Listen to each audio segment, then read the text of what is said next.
శ్రీ విద్యా ఛానల్ స్వాగతం అండి. అందరూ డిసెంబర్ 14 లేదా డిసెంబర్ 15 దత్తాత్రేయుడి యొక్క జయంతి అని చాలామంది సందేహపడుతున్నారు. గమనించండి అమ్మా, పౌర్ణమికి రాత్రిపూట విశేషంగా ఉన్నటువంటి దాన్ని మనం పౌర్ణమిగా జరుపుకుంటాము. పారాయణ చేసుకోవాలన్నా లేదన్నా తర్వాత పూజలు నిర్వహించాలన్నా మనకి 14 సాయంత్రం చేసుకోవాలి. 15 ఉదయం కొంతమంది ఉదయం సూర్యోదయం ఉన్నప్పుడు కొంతమంది చేస్తారు.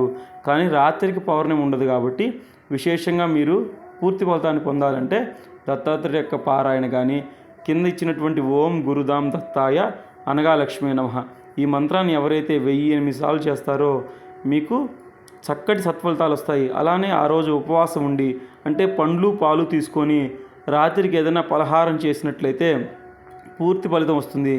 రేపు దత్తాత్రేయుడి జయంతి రోజు చక్కగా పాలకోవా తర్వాత పులిహోర ఎల్లో కలర్ ప్రసాదాన్ని సమర్పించడం వల్ల మీ పాపాలన్నీ పోతాయి. ప్లీజ్